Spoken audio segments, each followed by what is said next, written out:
So thank you for the privilege of presenting here today. I'm presenting on behalf of Dr. Igor Grant, who had to leave the conference a little bit early.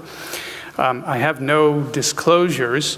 I wanted to open by saying that I've been attending many of the sessions on cure and sustained remission, and it's really electrifying to think about. But I think until that vision comes to fruition, we're still at a point where we need to be optimizing and enhancing the functioning of the people currently living with HIV infection. And I hope that some of the data that I present today will represent a first step, at least, in the direction of doing that. I want to remind you that in the United States, at least, although we have good antiretroviral therapy and have had so for quite a while, only about a third of patients are actually benefiting from antiretroviral therapy, and an even smaller fraction, 28%, are getting the full benefit in terms of virologic suppression on their therapy. And the data I'll be presenting are pertinent to the larger group of people, including those who are not yet taking antiretrovirals and those who have not achieved undetectable viral loads. I don't need to remind you that hand is common. I want to point out that I think it's a source of disability not only in and of itself, but also because it amplifies disability in other realms, whether it's bone disease or cardiovascular disease, because it interferes with people's ability to effectively use compensatory strategies and to take advantage of treatments for those other conditions. Hand diagnoses, even while on antiretroviral therapy, can evolve over time, and there's variable clinical trajectories. Most of the research that has been done so far has been relatively small cohorts, relatively short duration of follow-up, and so the data I'll be presented are a first pass at looking at more long-term follow-up.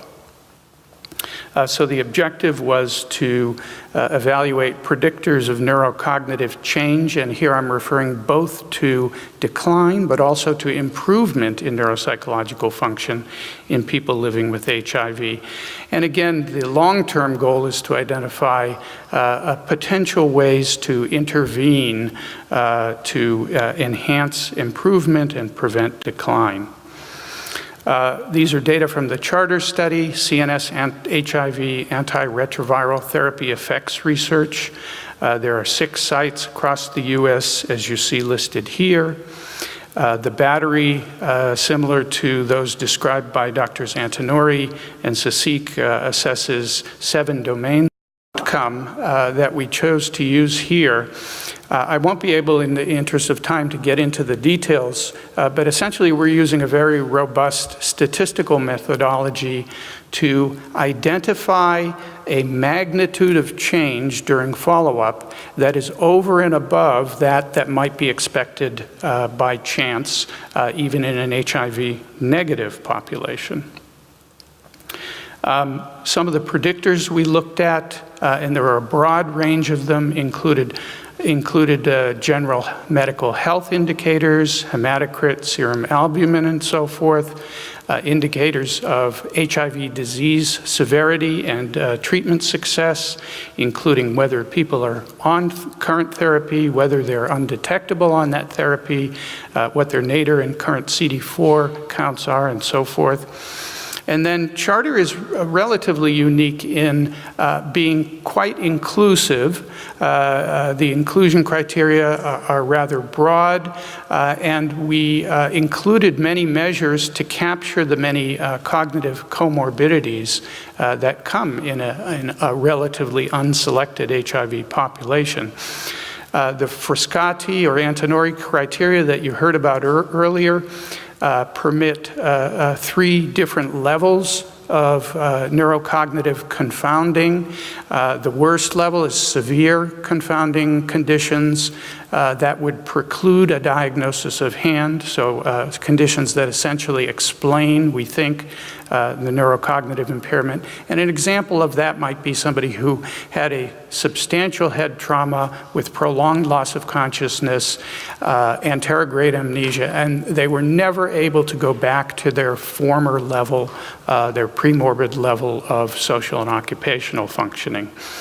Milder degrees of neurocognitive confounding that don't preclude hand were also characterized. So these would be things like a milder head injury, that the person was able to go back to their normal social and occupational functioning, although they might have still had some symptoms. And then, of course, there are minimal neurocognitive comorbidities. Charter also captured detailed information about substance abuse and dependence history over the lifetime, as well as mood disorders over the lifetime and current mood state. And the analytic method we used here was a survival analysis looking at time to neurocognitive decline or improvement. And I'll show you analyses for both of those outcomes. First, univariable predictors were identified based on univariable models, and those variables that were significant were allowed to enter a multivariable regression, and then a pruned model was generated by backwards elimination according to AIC criteria. So here's just a little bit about the entry or baseline demographics of the cohort. So a median age of 44 with 13 years of education, mostly men. And you can see about 12% here had comorbidities that were severe enough to preclude a hand diagnosis. But the presence of comorbidities is very high in this population in the minimal and moderate categories.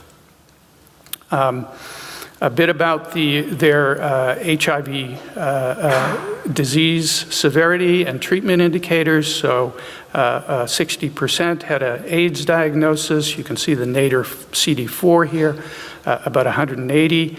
A very substantial proportion had significant immune recovery on antiretroviral therapy. So their current CD4s were much higher, about 460.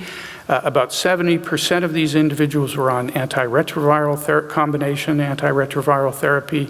Most had been on their regimen for more than a year. And of those who weren't currently taking antiretroviral therapy, you can see the breakdown here in terms of those that were naive versus those who had simply discontinued a previous regimen. Among those who were on CART, almost 60% were undetectable, and that's pretty consonant with community studies as distinguished from clinical trials where virologic suppression rates are much higher.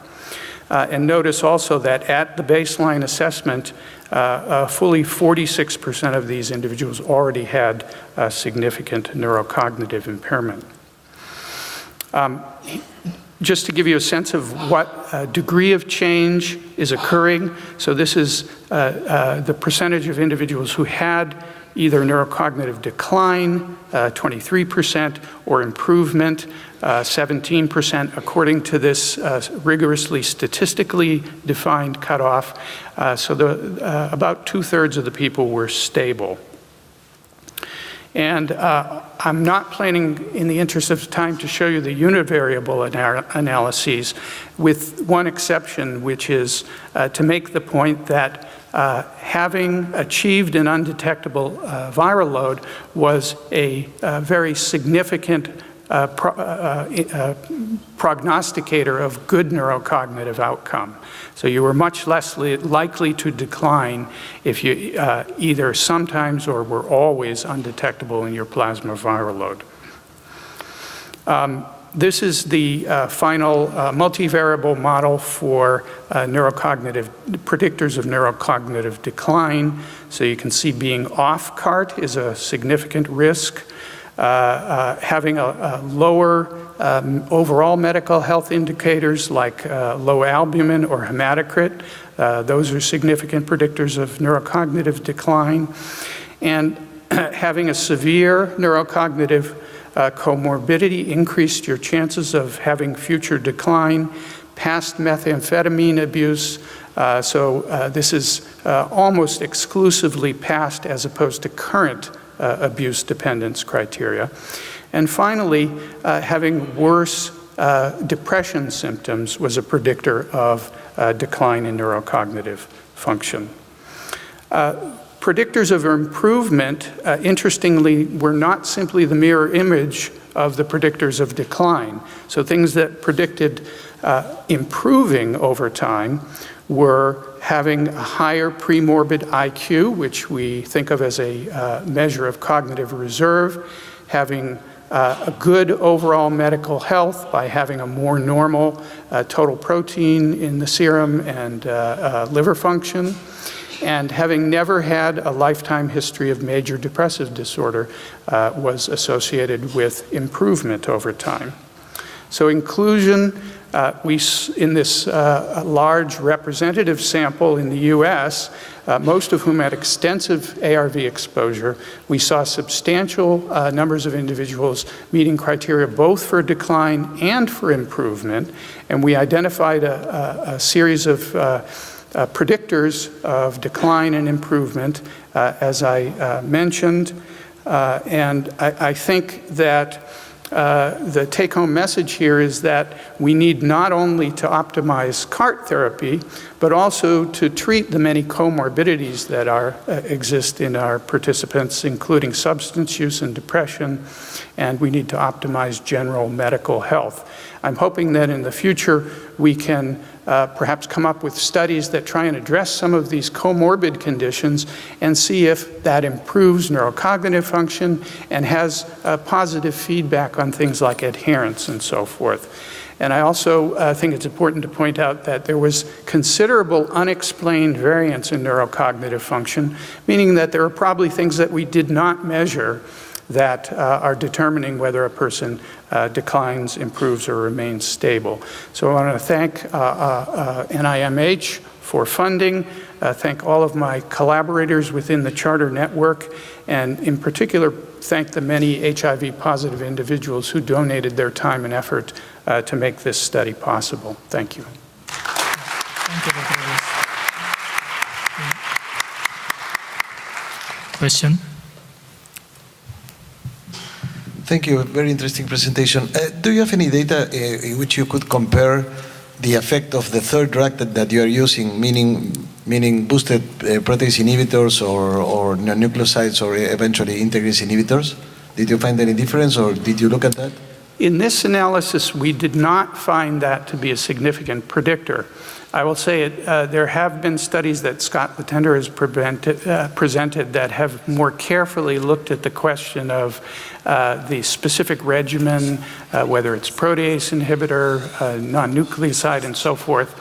And there have been some interesting findings there. I don't want to steal his thunder, so I'm going to leave it for you to look it up in the literature, but there are interesting findings. He did not look at this specific cohort over this duration of follow-up. He looked at more cross-sectional and short duration follow-up. Thank you.